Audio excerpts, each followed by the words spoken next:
السلام علیکم ورحمۃ اللہ وبرکاتہ۔ امید کرتی ہوں آپ سب بہن بھائی خیریت سے ہوں گے اور اللہ تعالیٰ ہم سب کے روزے ہمارے اعمال کو قبول فرمائے۔ میں نا بڑی روتلو ہوں تو اس لیے میری آواز شروع میں ہی رونے والی ہو جاتی ہے۔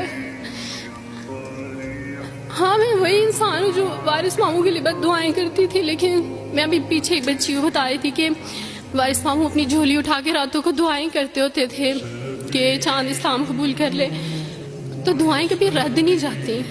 وہ دعائیں جو اللہ سے مانگی جاتی ہیں وہ دعائیں کبھی رد نہیں جاتی۔ میں نے اپنی 25 سالہ زندگی جو تھی وہ کرسچینٹی میں اچھی خاصی پریچنگ میں گزاری۔ میں چرچ میں پریچ کرتی تھی، کلام پیش کرتی تھی۔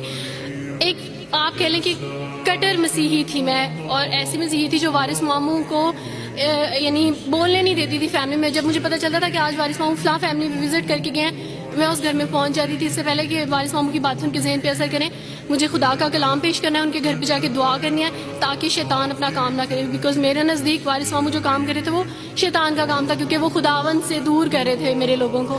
تو میں اس فیملی میں پہنچ جاتی تھی، اپنے لوگوں کو چاہتی تھی کہ وہ خداوند کے ساتھ جڑے رہیں، وہ کبھی خداوند کا انکار نہ کریں، وہ یسوع مسیح کا انکار نہ کریں۔ یہ سب میری یعنی میں آپ کہہ لیں کہ ایک اسٹرانگ ورک کرتی تھی۔ مجھے اس چیز کا ڈر رہتا تھا کہ وارث ماموں کی وجہ سے اب مزید لوگ اسلام قبول نہ کر لیں، لیکن کیا پتہ تھا کہ اللہ تعالیٰ مجھے ہی دائرہ اسلام میں لے آئیں گے اور میں ہی وہ شخص بنوں گی جو اسلام قبول کرے گی۔ CSS کر رہی تھی، میں نے BA کمپلیٹ کیا اپنا، اور اس کے بعد میں CSS کر رہی تھی۔ اس کے دوران اللہ تعالیٰ نے مجھے یہ توفیق دی کہ اسٹڈی آف ڈفرینٹ ریلیجنس کی کتاب پڑھنے کے دوران یہ سبجیکٹ جب میں پڑھ رہی تھی تو مجھے پتہ چلا کہ اسلام ہی خوبصورت مذہب ہے۔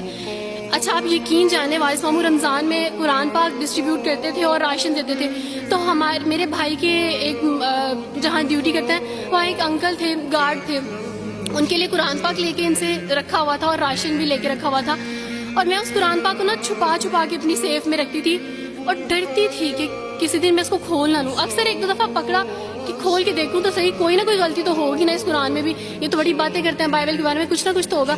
لیکن اب یقین جانے ایک ڈر تھا کہ جس دن میں نے اس قرآن کو پڑھا میں اس قرآن کو اپنا دل دے بیٹھوں گی، اور وہی ہوا کہ جب میں نے قرآن پڑھا تو میں اس پر ایمان لائے بغیر نہیں رہ سکی۔ ایک رات وارث ماموں کو کال کی اور ان سے کہا کہ 2 بجے کا لگ بھگ ٹائم تھا، اور ان سے کہا کہ وارث ماموں مجھے آپ سے ضروری بات کرنی ہے۔ تو انہوں نے کہا کہ کیا بات ہے بیٹی، کوئی زندگی موت کی بات ہے؟ تو میں نے کہا کہ ایسے ہی سمجھ لیں، میں رو رہی تھی۔ تو انہوں نے کہا کہ سب خیریت ہے؟ تو میں نے ان سے کہا کہ بس بغیر کچھ کہے آپ مجھے کلمہ پڑھا دیں وارث ماموں۔ اور وارث ماموں اور میں بالکل خاموش تھے، یعنی وارث ماموں کہتے ہیں کہ اس وقت مجھے لگا کہ جیسے میرا دل پھٹ جائے گا۔ مجھے یقین نہیں آ رہا تھا اپنے کانوں پہ کہ وہ جو سب سے بڑی رکاوٹ تھی وہ مجھے خود کہہ گیا کہ مجھے کلمہ پڑھا دیں۔ اور میں نے ان سے 5 منٹ کا یعنی اسپیس لی کال پہ، اور 5 منٹ میں نے دعا کی، لیکن اس کے بعد میں نے کہا کہ اگر میں حق پہ ہوں، سچ پہ ہوں، تو بس پھر خداوند اس کو ہو لینے دے، اور وہی ہوا۔ میں نے اسلام قبول کیا اور سوچا تھا کہ CSS کمپلیٹ کرنے کے بعد فیملی میں اناؤنس کروں گی، لیکن اللہ تعالیٰ نے کچھ اور منصوبے بنائے ہوتے ہیں، انسان کے کچھ اور منصوبے ہوتے ہیں۔ آپ یقین جانے میری فیملی کو جلدی پتہ چل گیا۔ ایک رات میرے بابا نے وارث ماموں کو گھر بلایا اور ان سے کہا کہ ہم چاند کی شادی کرنا چاہتے ہیں، آپ اس سے پوچھ دیں کہ اگر کسی کو پسند کرتے ہو تو ہم اس کی شادی اس سے کر دیں، ہم جو ہے نا وہ اس کی مرضی کے خلاف نہیں جائیں گے۔ تو میں نے ان سے کہا کہ آپ ایسا نہیں کر پائیں گے۔ انہوں نے کہا کہ نہیں، ہم کر سکتے ہیں۔ مجھے یہ تھا کہ مجھے پچھتاوا نہ رہے کہ میں نے شاید اس دن پاپا سے بات کرتی تو پاپا مان جاتے۔ تو میں نے ان سے کہا کہ پاپا میں ایک مسلمان مرد سے شادی کروں گی، آپ ایسا میرے لیے کر سکتے ہیں؟ اگر آپ کسی مسلمان سے میری شادی کریں گے تو ٹھیک ہے، میں شادی کرنے کے لیے تیار ہوں۔ میرے گھر میں ایک سناٹا چھا گیا، اور اس خاموشی کے بعد جو ہے یعنی سب فیملی والے رونے شروع ہو گئے۔ انہوں نے کہا کہ آپ اپنے مذہب میں واپس آ جاؤ، لیکن یہ ہے کہ میں دین اسلام قبول کر چکی تھی۔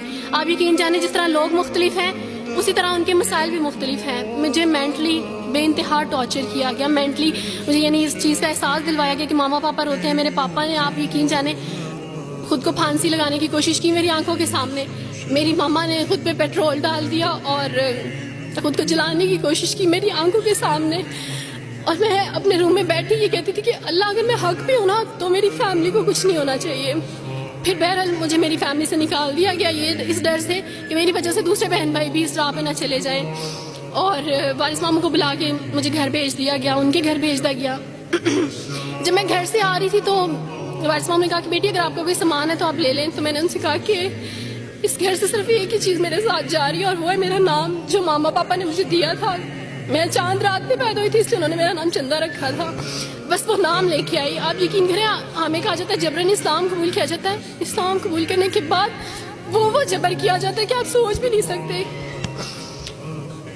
آپ کو اپنے ماں باپ سے ہی ملنے نہیں دیا جاتا. آپ کو اپنے ہی چھوٹے بہن بھائیوں کے پاس نہیں جانے دیا جاتا. آپ ہاسپٹل میں تھی ڈیلیوری کے ٹائم.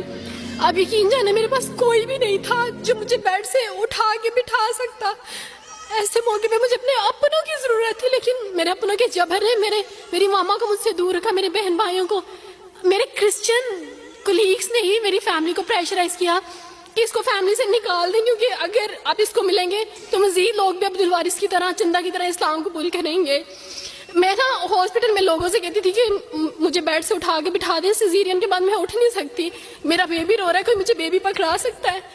آئیڈیا ہی نہیں تھا ہاسپٹل میں کیا کیا لے کے جاتے ہیں. میرے پاس ایک ایسا دوپٹہ نہیں تھا جو میں چینج کر سکتی. ایسے موقعوں پہ آپ یقین جانے آزمائش اور جبر اسلام قبول کرنے کے بعد ملتا ہے. مجھے آپ سب سے توقع ہے, آپ سب اسلامک اداروں سے توقع ہے کہ اب آپ ہمارے لیے سٹیپ لیں. ہمارے اپنوں نے تو ہمیں چھوڑ دیا, انہوں نے جو ہمارے ساتھ جبر کیا اس جبر کے بدلے آپ ہمارے ساتھ نیکی کریں. اب آپ کیا سٹیپ لیتے ہیں نیو مسلمز کے لیے جن پر یہ الزام لگایا جاتا ہے کہ ان پہ جبر کیا جا رہا ہے. ہم پہ جبر نہیں, ہم پہ جبر اسلام قبول کروانے والوں نے نہیں کیا بلکہ جن کے گھروں سے ہم آئے تھے اسلام قبول کرنے کے بعد جبر تو ان کی طرف سے تھا. کبھی کٹے بیٹھ کے روئیں گے.